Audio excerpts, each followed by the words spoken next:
ॐ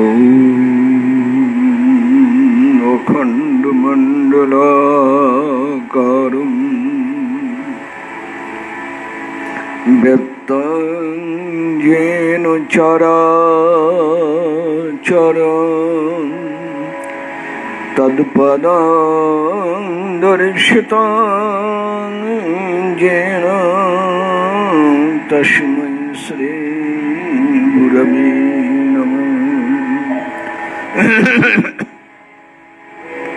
वन्देऽहं श्री गुरुर्श्रीयुतपदकमलं श्री गुरुन् वैष्णवांश्च श्रीरूपं सागरजातं सहगण रघुनाथन्नितं तं सजीवम् सद्वैतं सवधूतं परिजनसहितं कृष्णचैतन्यदेवम् श्रीराधा कृष्णपादं सहगणललितं श्रीविशाखान्वितांश्च वंशकल्पतरुभ्यश्च कृपा सिन्धुभ्येव च पतितानां पावनेभ्यो वैष्णवेभ्यो नमो नमः। आजानुलम्बितभुजो कनकावदतु संकीर्तनैकपितरं कमलायुतविषं विश्वम्भरं द्विजवरं युगधर्मपारं वन्दे जगत्प्रियकरं करुणावतारम्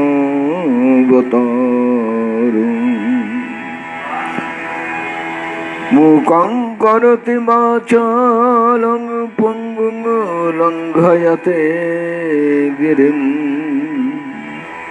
यत्कृपातमहं वन्दे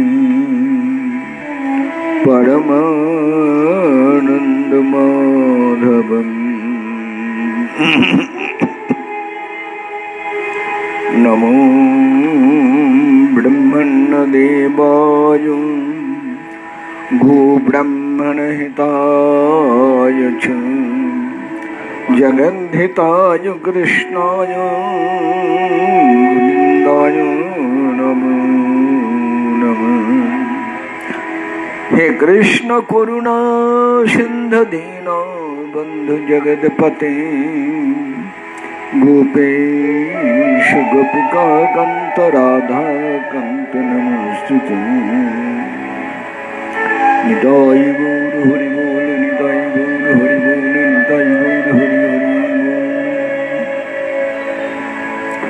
अथ श्रीमद्भागवते दशमी सप्तचत्वारिंशत्तमोऽध्याय गोपिकावधम्। अपीबत मधुपूर्जमार्जपुत्र अधुनास्ति स्मरति स पितृगेहान् सम्बन्धुश्च गोपान् क्वचिदपि स कथानः किङ्करीणां गृह्णीते भुजम् अगुरुसुगन्धं मूर्धन् ध्यास्यत् कदान्। प्रणाम श्री गुरु चरणारविंद, प्रणाम सकल वैष्णव चरणे, प्रणाम प्रभु निताय गौर हरि श्री राधा राधा वल्लभ गोपाल जी मंदिरे सकल देवता श्रीमद् भागवत वृंदादेवी सकल के प्रणाम।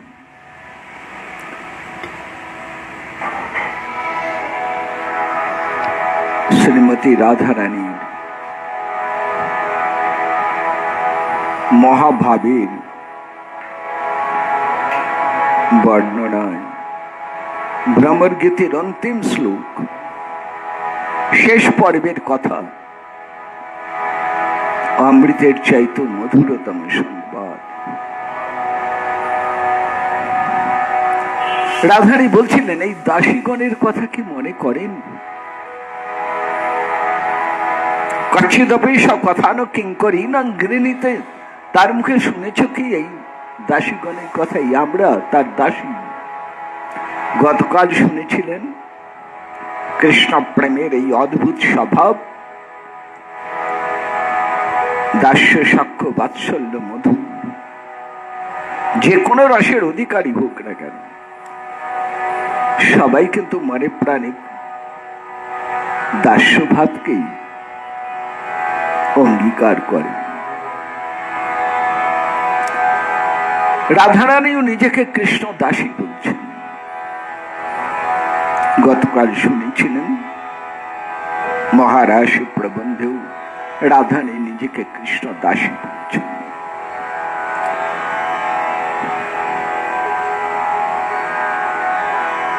বিরহে এক অপূর্ব ভাবস্ফূর্তি হলো রাধারানী।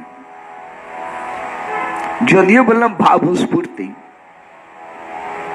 আসলে এটা ভাবস্ফূর্তি নয়, মহাভাবস্ফূর্তি। কৃষ্ণের বাহুখানির কথা মনে পড়ল।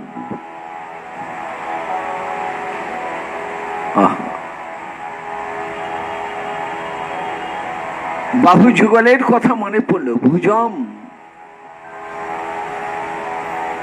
পাগুরু সুগন্ধম মৃগমদ নীলোৎপল মিলন যে পরিমল, যেই হরে তার গর্বমান। হেন কৃষ্ণ অঙ্গ গন্ধ যার নাহি, সে সম্বন্ধ সেনা সব ভস্ত্রার সমান। শ্রী গোবিন্দের অঙ্গ গন্ধ, তার বাহু, তার হাত যা ছুঁয়ে দেয় তার মধ্যে সেই অপূর্ব গন্ধ সঞ্চারিত হয়। কেমন কিসে লাগে? কস্তুরী সুগন্ধ। কিসে লাগে? নীলপদ্মের সৌরভ। দুটো মিলিয়ে দিলেও কৃষ্ণ অঙ্গগন্ধের সঙ্গে তুলনা হয় না। এমন যে মধুরতম কৃষ্ণ অঙ্গগন্ধ,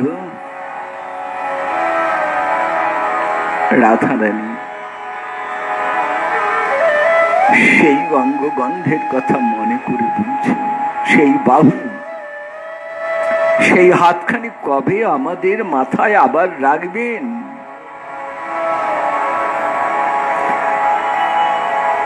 তার কাছে বড় চোখের জল দিয়ে বলেছিলাম, তোমার হাতখানি আমাদের মাথায় রাখো।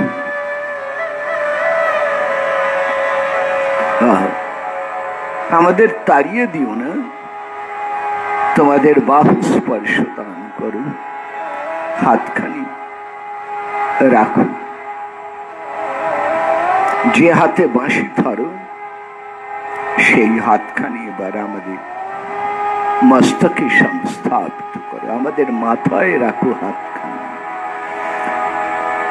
তোমার হাতের স্পর্শতে আমাদের যত বিরহ বেদনা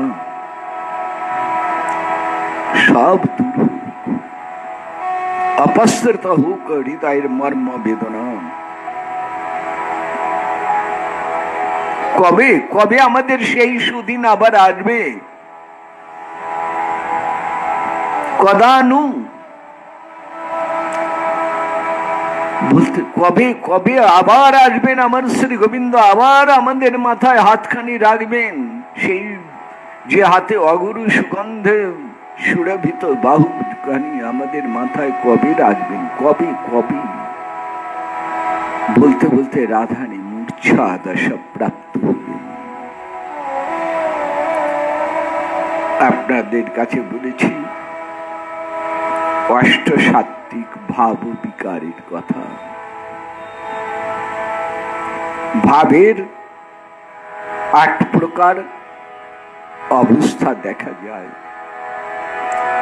অশ্রু, পুলক, কম্প, সেদ, রোমাঞ্চ, বৈবর্ণ, বেপথ, মূর্ছা। মনে রাখতে হয়। আবার বলি, ভাব যখন প্রবল হয় তখন শরীরে এই 8 প্রকার লক্ষণ দেখা যায়। একসঙ্গে 8টাই খুব কম হয়, একমাত্র রাধারানীর হয়। আর ভক্ত ভেদে 2, 3, 4, 5টা দেখা যায়।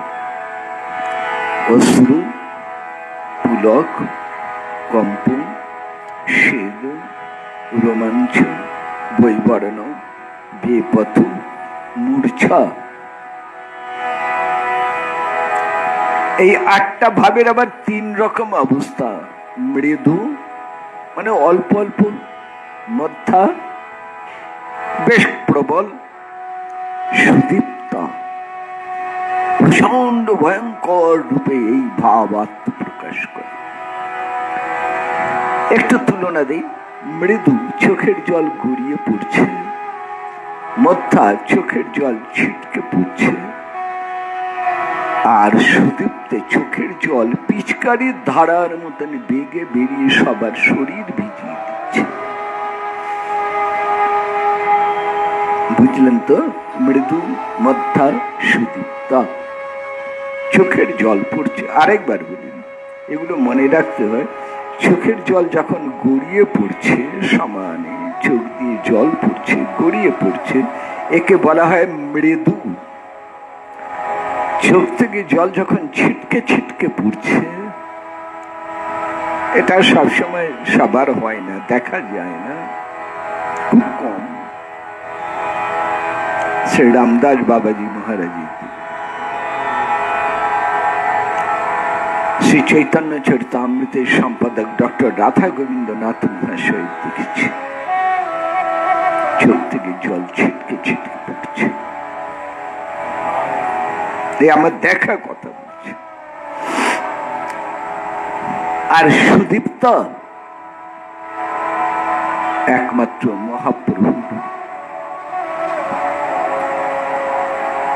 শ্রী জগন্নাথ দেবের রথের সামনে প্রকাশ্যে এই সুদীপ্তা অশ্রুবর্ষণ।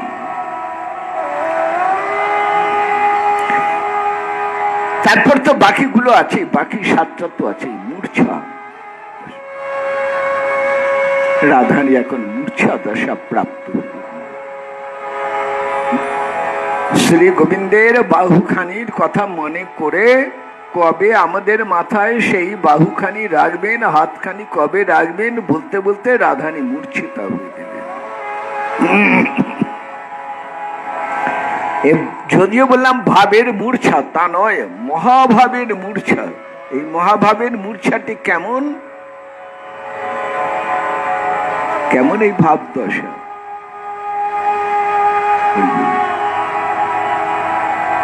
আসুন গম্ভীরায় যাই।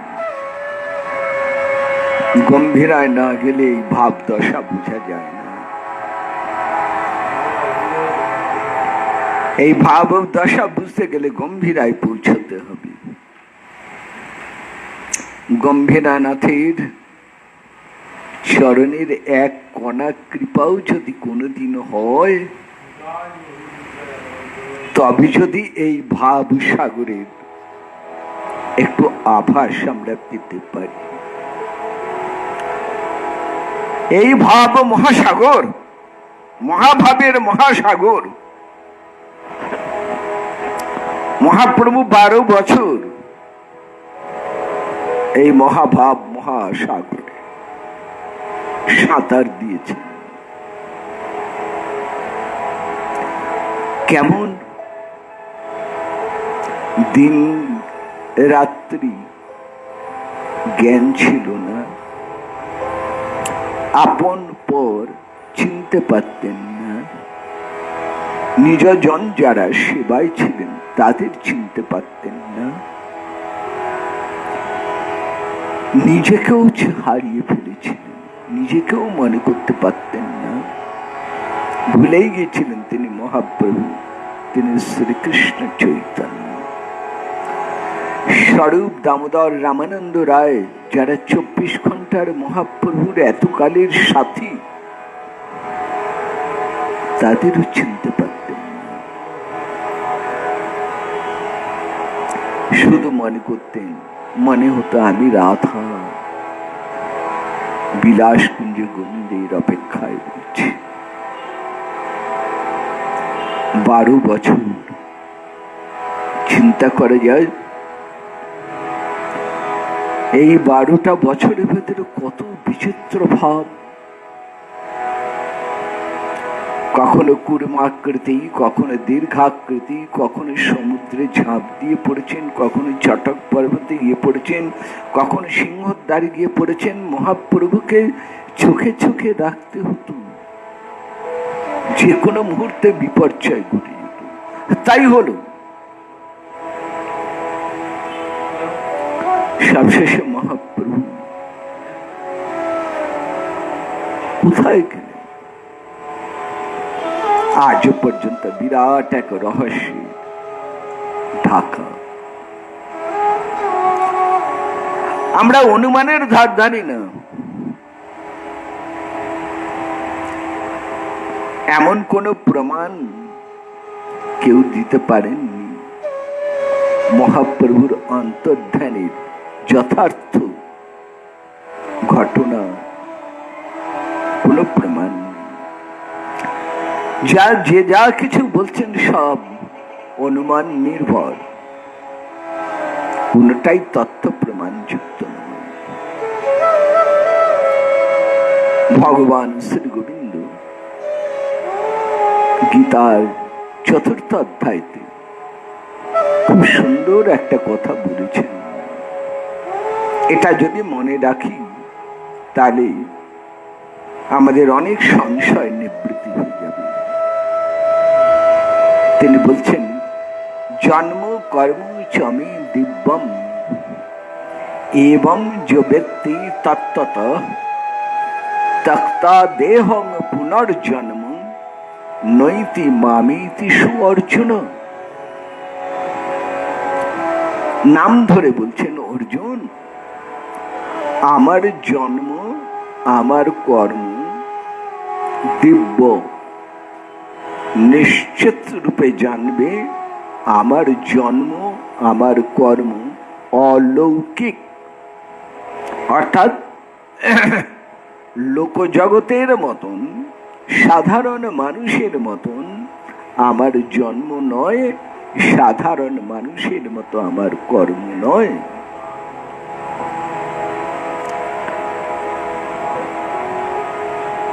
গৌর কৃষ্ণ,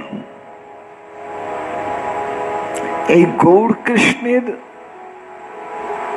জন্মটাই কত বিচিত্র দেখুন। আপনারা শুনেছেন মহাপ্রভুর জন্মক্ষণে চন্দ্রগ্রহণ ছিল। আপনারা শুনেছেন মহাপ্রভুর জন্ম মুহূর্তে জগৎ ভরে হরি নাম হয়েছিল। আপনারা শুনেছেন মহাপ্রভুর জন্মক্ষণে বহু মানুষ এসেছিলেন জগন্নাথ মিশ্রের বাড়িতে তাকে দর্শন করতে। দেবতারও মানুষের রূপ ধরে এসেছিলেন। আপনারা জানেন মহাপ্রভু 13 মাস মাতৃগর্ভে বাস করেছেন। আপনারা জানেন মহাপ্রভুর জন্ম মুহূর্তে উপস্থিত ছিলেন অদ্বৈত গৃহিণী সীতা দেবী। অদ্ভুত তার এই জন্ম, অদ্ভুত তার এই জন্ম। তাই তিনি বলেছেন, আমার জন্ম দিব্য অলৌকিক, সাধারণ মানুষের মতো আমার জন্ম নয়। তাই আমি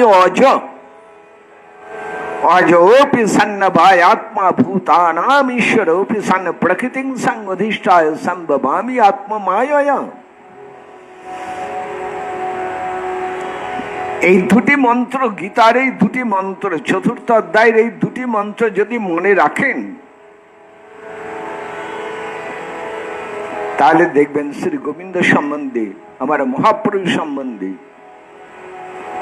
ভগবান সম্বন্ধে বহু সংশয়ের, বহু প্রশ্নের উত্তর মিলে যাবে এই দুটো মন্ত্রে। ভগবান শ্রী গোবিন্দ বলছেন, যদি গীতা মানেন, যদি না মানেন তাহলে কোনো কথাই নেই, কিন্তু যদি গীতা মানেন, আমি ভাগবত মানতে বলিনি, আমি শ্রী চৈতন্য চরিতামৃত মানতে বলিনি, আমি শ্রীমদ ভগবত গীতাকে মানতে বলেছি। কারণ গীতা বিশ্ব মানবে সবাই মান্য করেন, সবাই মানেন গীতার কথা। সেই গীতায় ভগবান চতুর্থ অধ্যায়তে এই দুটি মন্ত্র, অপূর্ব মন্ত্র। জন্ম প্রথম বলেছেন অজোপি সন্নবায় আত্মা ভূতানাম, পুরোটাই শুনে দিই, খানিকটা। ভগবান বলছেন অর্জুনের প্রশ্নের উত্তরে, জন্ম কর্ম চমে দিব্যম এবং যুবেত্তি তত্ত্বতঃ। এই প্রকরণের শেষ মন্ত্র আরম্ভ হচ্ছে কোথা দিয়ে? শ্রী ভগবান বাচন বহুনি ব্যতীতানি জন্মানি তব চার্জনম তন্নহং বেদ সর্বাণি নত্তং ব্যক্ত পরন্তপম অজোপি সন্নবায় আত্মা ভূতানাম ঈশ্বরোপি সন প্রকৃতিং সাংধিষ্ঠায় সম্ভবামি আত্মমায়ায়াম যদা যদা হি ধর্মস্য গ্লানির্ভবতি ভারতম অভ্যুত্থানমধর্মস্য তদাত্মানং সৃজাম্যহম পরিত্রাণায় সাধূনাং বিনাশায় চ দুষ্কৃতম ধর্ম সংস্থাপনার্থায় সম্ভবামি যুগে যুগে।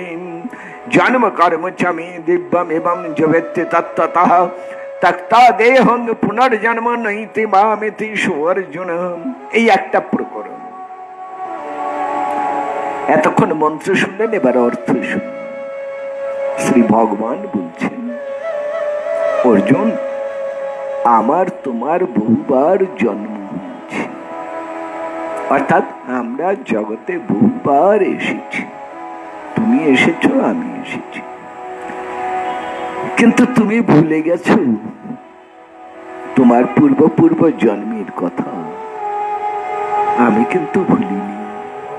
আমি আমার জন্মের কথা মনে রাখি, আমি তোমার জন্মের কথাও মনে রাখি। অর্থাৎ বিশ্বের প্রতিটি প্রাণীর জন্ম কথা আমি মনে রাখি। তারপরে বলছেন আমার জন্ম নেই। এ আবার কি কথা? মনে হয় কথাটা আপাতত বিরোধী। কারণ প্রথম বললেন আমার বহু জন্ম, তারপরে বলছেন আমার জন্ম নেই, আমি অজ, ন জায়তে অজ। কথাটা একটু ভেঙে বলি। আমরা দেখি সূর্যের উদয় হয়, সবাই দেখেন, ছবিতেও তোলেন সূর্যোদয়ের দৃশ্য। বিজ্ঞান মানেন না, জ্ঞান মানেন, বিজ্ঞান মানেন না। বিজ্ঞান বলেন সূর্যের উদয় নেই। তেমনি ভগবানের জন্ম আছে। আমরা বাইরে দেখি জন্ম নিলেন, যখন কৃষ্ণ জন্ম নিলেন দৈবকে উদরে, এই তো জন্ম কথা বলছেন। ভাগবতে বলছেন নিশিতে তমদ্ভূতে জায়মানে জনার্দনে, ভগবান জন্ম নিলেন, জনার্দনের জন্ম হলো। হ্যাঁ, কিন্তু যখন বিজ্ঞানের দিক থেকে দেখবো, অধ্যাত্ম বিজ্ঞানের দিক থেকে দেখবো, তখন দেখবো না, তার জন্ম নেই। আমাদের মতন তার জন্ম নয়। তিনি উদয় হন, আবির্ভূত হন, তিনি প্রকাশ হন। তার কৃপা তাকে প্রকাশ করে আমাদের কাছে।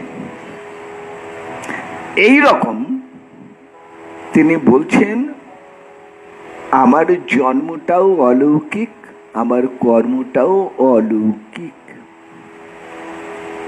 অর্থাৎ আমি যা কিছু করি মানুষের জন্য, সেগুলি সব সাধারণের মতন নয়, অসাধারণ কাজ করি আমি। বলুন না, বনে বনে আগুন জ্বলে উঠেছে চারিদিক ঘিরে, সবাই সন্ত্রস্ত, ভীত, প্রাণ রক্ষার কোনো উপায় নেই। শ্রী গোবিন্দ এসে দাঁড়ালেন, হা করলেন, আগুন তার মুখের ভিতরে প্রবেশ করল।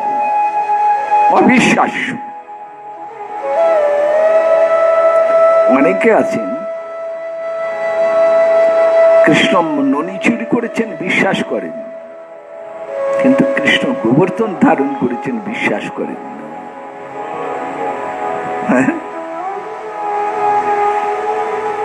কৃষ্ণ বসন চুরি করেছেন বিশ্বাস করেন, কিন্তু তিনি কালীও দমন করেছেন বিশ্বাস করেন না। অর্থাৎ খানিকটা মানি, খানিকটা মানি না। অর্থাৎ আমার সাথে যে আমার যুক্তি তর্কের সঙ্গে যেটুকু মেলে সেইটুকু মানি, আর তার বাইরে যদি কিছু হয়ে থাকে সেটা আমি মানি না।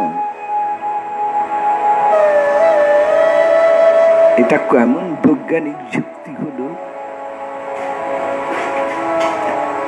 যারা তথাকথিত বিজ্ঞানী তাদের কাছে আমাদের জিজ্ঞাসা, কোন সত্য সম্বন্ধে নিঃসন্দেহ না হয়ে কোন সিদ্ধান্তে আসা যায় না। আর সত্যের দুটো ভাগ, একটা আপাতত সত্য, একটা পরম সত্য। সূর্য উদয় হয়, এটা আপাতত সত্য।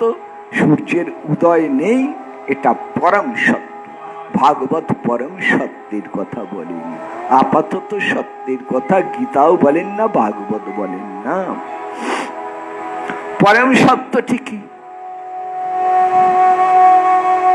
তার জন্মের, আমাদের জন্মের পিছনে মা বাবা, ভগবানের জন্মের পিছনে কোনো মা বাবা নেই, অভিনয়ের মা বাবা। তিনি নিজেকেই নিজে প্রকাশ করেন, তার জন্মটাই অলৌকিক। তেমনি করে তার কর্ম, তার অন্তর্ধান, তিনি জগতে আসেন যেমন অলৌকিক ভাবে, তেমনি জগৎ থেকে চলে যান তেমনি অলৌকিক ভাবে। অনেকেই প্রশ্ন করেন, আমাকেও এই প্রশ্ন করতে হয়েছে, মহাপ্রভু জগন্নাথে তো মিলে গেলেন, এই প্রশ্নটা পেয়েছি, কি রইল, কি পড়ে রইল? মানে আমরা খুলে বলুন, মানে মহাপ্রভুর আত্মা তো জগন্নাথে মিলে গেল, শরীরটা তো পড়ে রইল।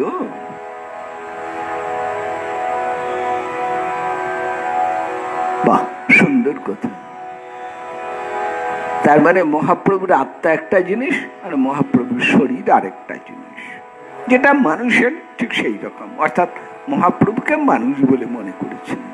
খুব ভালো। আপনার হাতে এক ফোঁটা জল দিলাম, বাতাসে কিছুক্ষণ রাখলেন, তারপর দেখা গেল সেই জল বা সেই স্পিরিট আর নেই। কোথায় গেল? যদি বলি কি পড়ে রইল?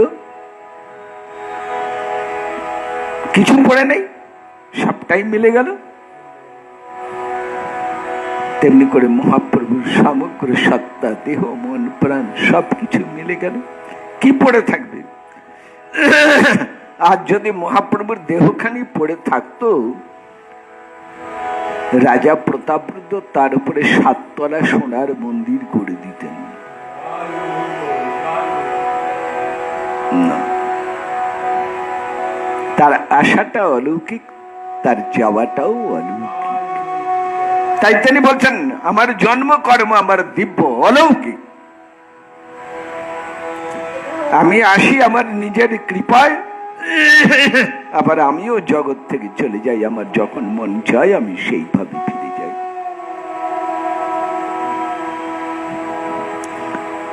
আসুন জন্ম কথাই শুনুন।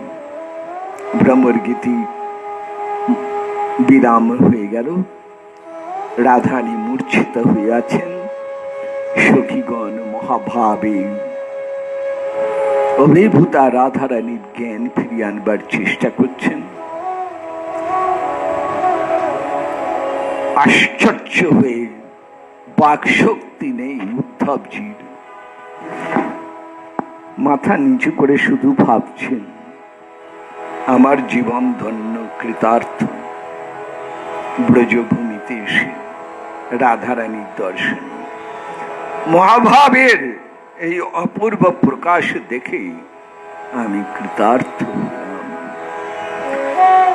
তারপরে উদ্ধবজির কিছু কথা আছে, সেটা ভ্রমর গীতির মধ্যে পড়ে না বলেই আমরা এই রাধারানীর চরণে প্রণাম জানিয়ে, সখীগণের চরণে প্রণাম জানিয়ে ভ্রমর গীতির আলোচনার বিরতি রেখে এইবার শ্রীমদ্ ভাগবতে যাচ্ছি। ভগবান শ্রী গোবিন্দের আবির্ভাব তিথি আসন্ন, তার আগমনের সংবাদ। ভগবান কখন আসে? একটি প্রশ্নের উত্তর দিন, ভগবান আছেন, সব জায়গায় সব সময় আছেন। যেমন বাতাস সব জায়গায় সব সময় আছেন, তেমনি ভগবান সব জায়গায় সব সময় আছেন আমার শ্রী গোবিন্দ। কিন্তু কখনো কখনো তিনি আমাদের চোখের সামনে এসে দাঁড়ান, আমাদের সামনে এসে দাঁড়ান। কখন দাঁড়ান? গীতা বলেছেন 4টি কারণ, ভাগবত বলেছেন আর একটি গোপন কারণ। 2টি কারণ বলেছেন ভাগবত।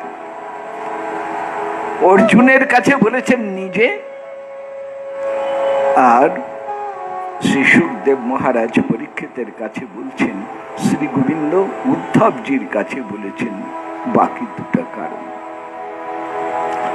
অর্জুনের কাছে যে 4টি কারণ বলেছেন সেটা আপনারা জানেন। একটু আগে যে মন্ত্র বললাম গীতার, ধর্মের গ্লানি যখন দেখা যায়, যখন অধর্ম প্রকাশ পায়, 1 নম্বর, যখন সাধুদের পরিত্রাণের প্রয়োজন হয়, যখন দুষ্ট দমনের প্রয়োজন হয়, আর সবশেষে যখন ধর্ম স্থাপনের প্রয়োজন হয়, যুগে যুগে তিনি আসেন, প্রকাশ পান। এটি গীতায় বলেছেন। ভাগবতে উদ্ধবজিকে বলছেন, শ্রী গোবিন্দ উদ্ধবজি জিজ্ঞেস করছেন, প্রভু আমার খুব জানতে ইচ্ছে করে, আমি জানতে চাই জগৎ কৃতার্থ হয় তোমার চরণ ধুলি পেয়ে, তোমার চরণ স্পর্শ পেয়ে। জগৎ উদ্ধারের জন্য তুমি আসছো, এটা সবাই মানলেও আমার মন মানে না প্রভু। তুমি বলো তোমার আগমনের কারণ বলো। শ্রী গোবিন্দ বললেন, উদ্ধব আমার আগমনের কারণ, অন্তরঙ্গ কারণ 2টা কারণে আসে। প্রথম কারণ, আমার নিজের কিছু দরকার আছে তাই জগতে আসে, আমার নিজের প্রয়োজন আছে জগতে আসার। এমন একটা প্রয়োজন আছে যে প্রয়োজন আমার নিত্য লীলায় হয় না, সেই জন্যই জগতে আসি। কাদের নিয়ে আসি? নিত্য লীলায় যারা, তাদেরই নিয়ে আসি। তাদের নিয়ে এসে আবার সেই লীলার অভিনয় করি। নিত্য লীলার আর এই প্রকট লীলা একটা পার্থক্য আছে। কেমন? নিত্য লীলায় বিরহ নেই, ভালোবাসা গভীর হয় না, কারণ সেখানে জানাই আছে পাওয়া যাবেই। প্রকট লীলায় আমিও না জানি তাহা জানে গোপীগণ। কেমন? সে চৈতন্য চরিতামৃত দেখুন, উদ্ধবজিকে শ্রী গোবিন্দ বলছেন, তুমি তো রাস শুনেছ, গোপীর কাছে শুনেছ রাস, এবার আমার কাছে শুনতে চাইছো রাসের কথা। বলতে পারবো না, কারণ কেবারাস কইল ব্রজে লইয়া গোপীগণে, আমিও না জানি তাহা না জানে গোপীগণে। কে রাস করলো? আমি। এই আমি তখন সেই আমি নই। তোমার কাছে যে আমি, এ হলো বাসুদেব, আর যে রাস করেছে সে আমার মদন মোহন, সে আমার গোপীনাথ, সে আমার শ্যাম সুন্দর, শ্যাম সুন্দর মদন মোহন বৃন্দাবন। তিনি কে? উদ্ধব জিজ্ঞেস করছেন তিনি কে? শ্রী গোবিন্দ বলছেন আমি না জানি। তাহলে গোপীর কাছে গিয়ে জিজ্ঞেস করবো কে রাসবিহারী কে? বলছে গোপীও জানেন না কে রাসবিহারী। কেবা রাস কইল ব্রজে লইয়া গোপীগণে, আমি না জানি তাহা না জানি গোপীগণে। এই তো প্রকট লীলার মাধুরী। এই মাধুরীটি নিত্য লীলায় নেই। একটা বই, গল্পের বই পড়ছেন, একটা সিনেমা দেখছেন, যদি সিনেমাটা আপনার জানাই থাকে যে পরিণতি কি, সেই সিনেমা দেখে আপনার আনন্দ হবে না। একটা খেলা হচ্ছে, যদি খেলাটা আগে থাকতে কি বলবো গোটা গেম, আপনার আনন্দ হবে? আনন্দ হবে। কিন্তু পরিণতি যদি না জানা থাকে, বইটা পড়ছেন কি হবে জানি না, সিনেমাটা দেখছেন কি হবে জানি না, দাঁড়াও দাঁড়াও আগে শেষটা দেখে নেই, তাই না? তবে সেই এই মাধুরীটি প্রকট লীলায়। লীলা কোন পরিণতিতে দাঁড়াবে, কেমন দাঁড়াবে, শ্রী গোবিন্দ জানেন না, গোপীগণে জানেন না। তবে কে জানেন?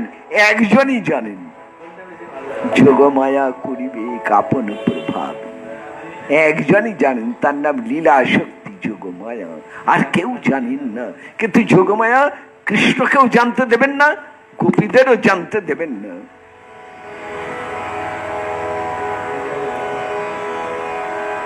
মা যশোদা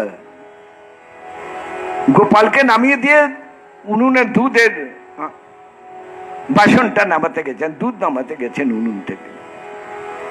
গোপাল রাগ করে দইয়ের হাঁড়িটা ভাঙবে, দধি মন্থনের হাঁড়িটা ভাঙবে। ভাঙবার পর মনে হচ্ছে আমি কি করলাম, এই কাজটা ভালো করলাম, কি হবে এখন? কে বলবে? লীলা শক্তি যোগমায়াকে ডাকছেন, ও যোগমায়া। খুব রাগ হলো, মা কোল থেকে নামিয়ে দিয়ে রান্নাঘরে চলে গেছে, রাগ করে আমি হাড়ি ভেঙে ফেলেছি, এখন কি হবে? যোগমায়া বলছেন মা আসবে, আর এসে এর আগে তো বকেছিল, এবার পিঠে লাঠি পেটা করবে, লাঠি ভাঙবে তোমার পিঠে। মা মারবে? সত্যি মারবে? তাহলে আমি পালাই, তাহলে আমি পালাই। কোথায় পালাবেন? কেন ভান্ডার ঘরে গিয়ে লুকোবো? মা চান করেনি আর ওখানে ঢুকবেও না ভান্ডার ঘরে। কিন্তু না, মা গেছেন, মায়ের হাতে লাঠি। ওরে বাবা, মা লাঠি তুলেছেন। কোনোদিন গোপাল ভাবতেই পারেননি যে মা সবসময় গোপালকে বুকে ধরে রাখেন, এক পলকের জন্য বুকের থেকে নামান না, সেই গোপালকে মা তাড়া করছেন হাতে লাঠি নিয়ে। মা বলছেন ও গোপাল দাঁড়া, আমি তোকে মারবার জন্য লাঠি নিইনি, আমি বানর তাড়াবার জন্য লাঠি নিয়েছি। গোপাল ভাবছেন হ্যাঁ আমি কি ওটা বিশ্বাস করি, আমায় ধরলে এই লাঠি আমার পিঠে পড়বেই পড়বে, না আমি দাঁড়াচ্ছি না। গোপাল ছুটছেন, মাও ছুটছেন। দেখুন দেখি কি রকম লীলা রস মাধুরী। ওই অঙ্গনের মধ্যে চঞ্চল বালক দৌড়চ্ছেন প্রাণ ভয়ে, মার খাবার ভয়ে দৌড়চ্ছেন। আর মা ভাবছেন অত জোরে দৌড়েছে, গোপাল পড়ে যাবে, আঘাত পাবে, কষ্ট পাবে। একসময় গোপাল হাঁপিয়ে পড়েছে, আর কত দৌড়বে। দূরে দাঁড়িয়ে বলছেন মা আর আমি পারছি না। মা বলে তাহলে আমার কাছে আয়। বলে যাচ্ছি, হাত থেকে লাঠিটা ফেলো, আমি যাব। মা বললেন এই কথা? ও তাই তো, হাতে তো লাঠিটা ধরে আছি বলেই তো আমার গোপাল কাছে আসছে না। तख्ता जस्टिंग सुतंग भीतंग विज्ञाया और भगवत्सला मां हाथ থেকে লাঠি ছুঁড়ে ফেলে দিয়ে দু হাত বাড়িয়ে বলে আয় গোপাল আমার কাছে আয় কি মধুর লীলা বলুন দেখি এটা কি নিত্য লীলায় হবে নিত্য লীলায় হয় নিত্য লীলা এটা হয় গোপী রাধারানী খুঁজে বেড়াচ্ছেন কোথায় কোন কুঞ্জে শ্রী গোবিন্দ রাধারানী খুঁজে খুঁজে বেড়াচ্ছেন হানাথ রমন পৃষ্ঠ কাশী কাশী মহাভুজ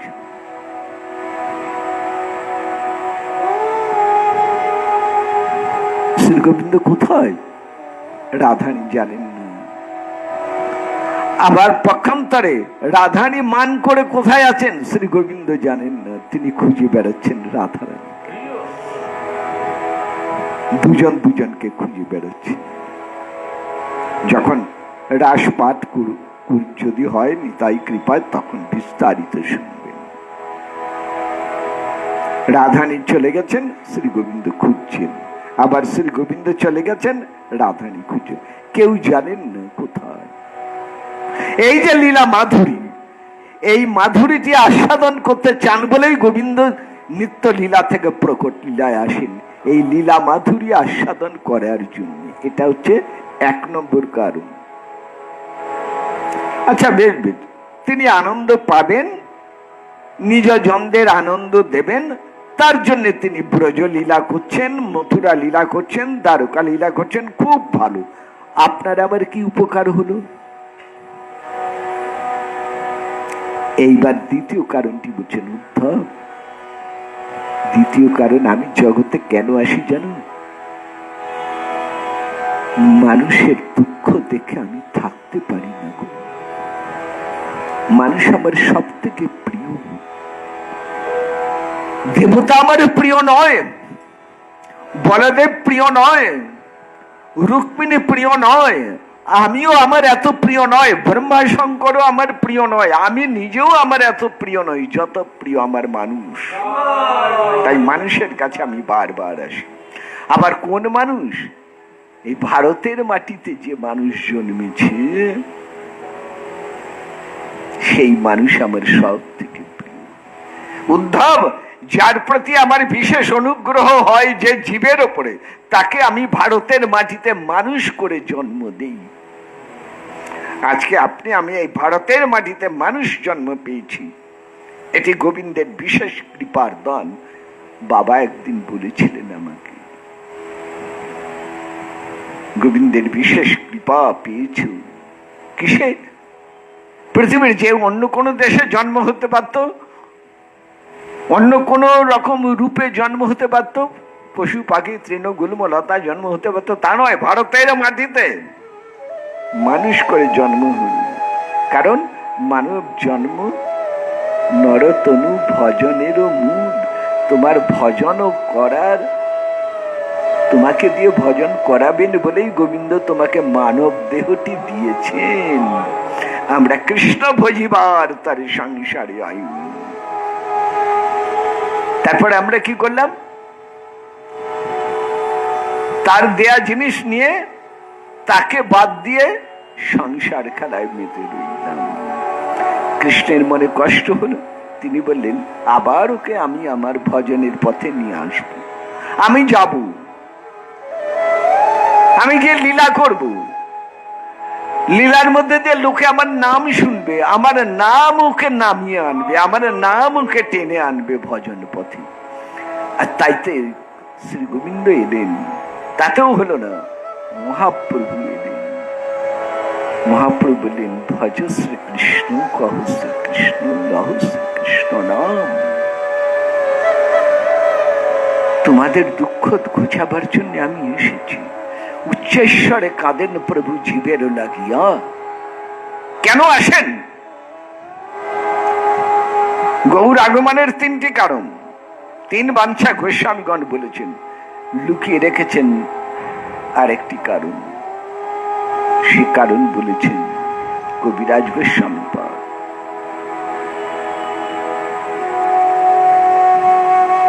সে কারণ আপনার জন্য এসেছেন মহাপ্রভু আপনি কৃষ্ণকে ভুলে আছেন, আপনাকে মনে করাবার জন্য, কৃষ্ণ মনে করাবার জন্য মহাপ্রভু এসেছেন।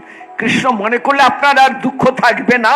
যে মুহূর্তে আপনি মনে কৃষ্ণকে বসাবেন, গীতার চরম বাণী, মর্মবাণী, ময়ি এব মন আধৎসৎ ময়ি বুদ্ধিং নিবেশায় নিবশিষ্যসি ময়ি অদ্ভুত অত ঊর্ধ্বং ন সংশয়। আমার দিকে মন দাও, বুদ্ধিটা আমার দিকে দাও, শান্তি পাবে, দুঃখ ঘুচবে। গীতার বাণী, এ মহাপ্রভুর বাণী। তাই মহাপ্রভু ঘর থেকে পথে নেমেছেন, দরজায় দরজায় ঘুরেছেন নিতাইকে সঙ্গে করে নিয়ে। শুধু একটাই কথা, ভজ শ্রী কৃষ্ণ, কহ শ্রী কৃষ্ণ, লহ শ্রী কৃষ্ণ নাম। আর নিতাই চাঁদ বলছেন, ভজ গৌরাঙ্গ, কহ গৌরাঙ্গ, লহ গৌরাঙ্গের নাম। এই জন্য তার আগমন। জন্মাষ্টমী উৎসব আমরা করছি। এটা আর 10টা উৎসবের মতন একটা উৎসব নয়। এই উৎসবের মানে বোঝেন? একটু চেষ্টা করি। শ্রী গোবিন্দ হচ্ছেন প্রাণ প্রিয়তম, জীবন সর্বস্বতম। তার জন্মদিন, তার জন্মদিন। আপনার প্রিয়জনের জন্মদিনে তার কাছে গিয়ে দাঁড়ালে আপনি প্রিয়জন কত আনন্দ পান। তাই জন্মাষ্টমী দিনে এসে আমরা যখন তার কাছে দাঁড়াবো, তিনি কত আনন্দ পাবেন দেখি, যে আহা, আমার জন্মদিনে এই মানুষগুলি ছুটে এসেছে আমার কথা মনে করে। কালকে আমার এক মেয়ে বলছে, জন্মাষ্টমী দিন অন্নভোগ দেয় না কেন?